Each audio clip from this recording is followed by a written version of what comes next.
Hello everybody and welcome back to our non-book reader review for season 2 of The Wheel of Time. I'm getting good at that now. Today we are going to be discussing episodes 6 and 7. Are you excited for the last episode, Caitlin? I am. We'll get into what you're hoping to see later on, but first let's talk about episode 6. What were your favourite moments from episode 6? I think everything with Egwene and Rhaena, although incredibly brutal and quite shocking, it did make for really intense viewing, gripping, edge of your seat. I love the whole concept of, you can only touch the flask of water when you no longer see it as a weapon. Because you can just see that struggle in Egwene of, she still wants to have fight in her and actually not be able to touch it. But then that prolongs the pain. So I just love that. It just really showed how the goal is to break her and lets us know when that's actually happened, which is really sad. Say this for the Sean Chan, they definitely have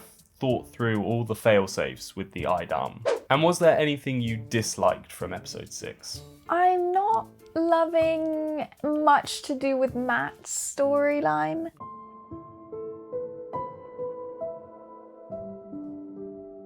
And it really rubbed me up the wrong way how he seemed to work out Min's deception almost instantly. It just didn't make sense that he would be able to put those dots together quite so fast. I don't think there was enough information to kind of make that conclusion. So I found that a bit unrealistic as well. And now, of course, for your Moraine moment of the week for episode 6. Not that there was really much Moraine in this episode. Yeah, not much to choose from, to be honest. There was only really that weird subplot with her nephew. And the sandwich.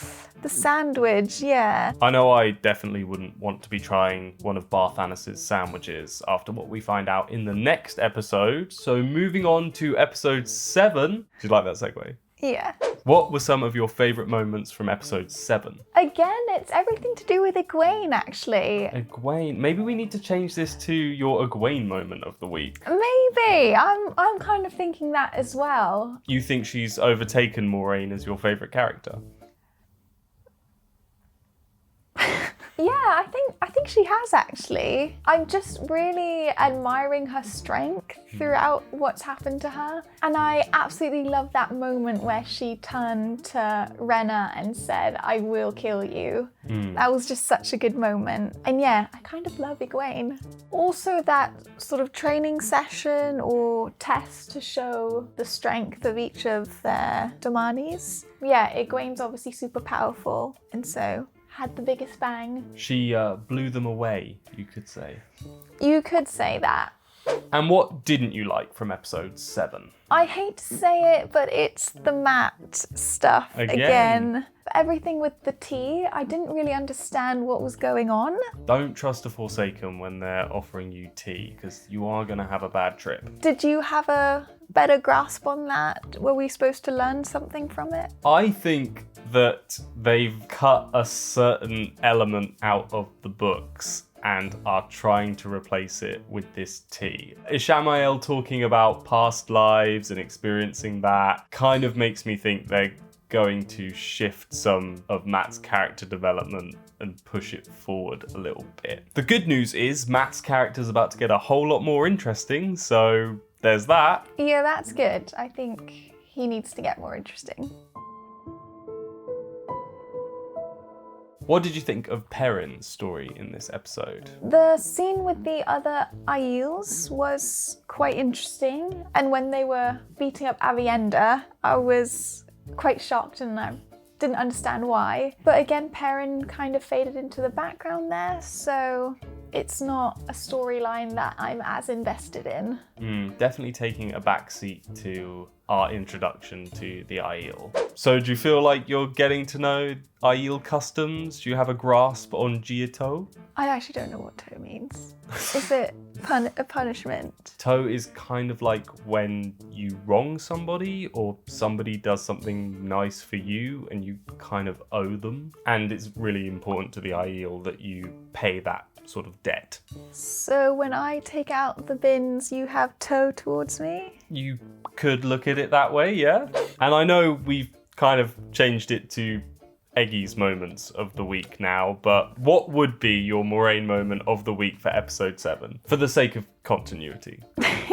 Maybe when she got her powers back. It was nice to see her reconnecting with Lan, although I do feel she owes him a big apology. Would you say she has toe? Yeah. And do you think Swan owes Moraine an apology? Yeah, that was quite an interesting scene, I thought. The way that Moraine seemed so shocked that Swan would control her in that way when she made her close the way gate. It did seem like a massive violation, and I feel like she thought Swan wouldn't cross that line. Do you still ship them as a couple? I don't know, actually. It felt very wrong what she did, and I don't know if they'd come back from that, to be honest. Maybe freeing up Moraine for another love interest? Maybe. Verin. Do you ship Verin and Moraine?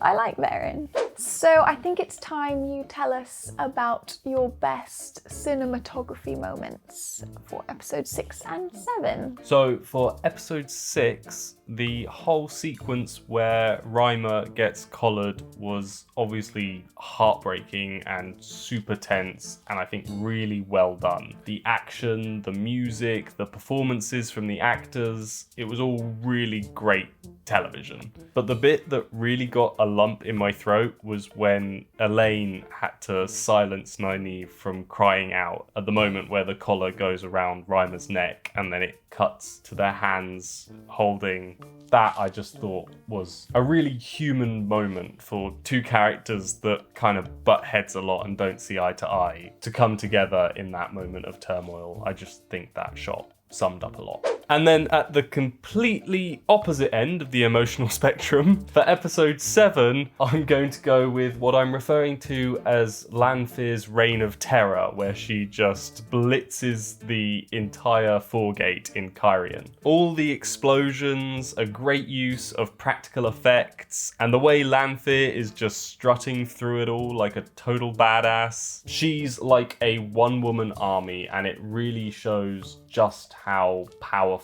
the Forsaken are. The fact that it takes an entire group of sisters to just make it rain, and Lanfear blows up an entire gate like she's swatting a fly. So sadly, we do only have one episode left of season 2. What are you hoping to see in the season finale? I loved that moment when Nynaeve and Elaine captured the Soldam. I can't wait to see what happens there. I'm hoping they will stroll into the kennels and somehow manage to save Egwene. I'm just hoping for a big rescue mission, definitely a big battle, and it'll be nice if Perrin reunites with the group as well. Matt, who cares?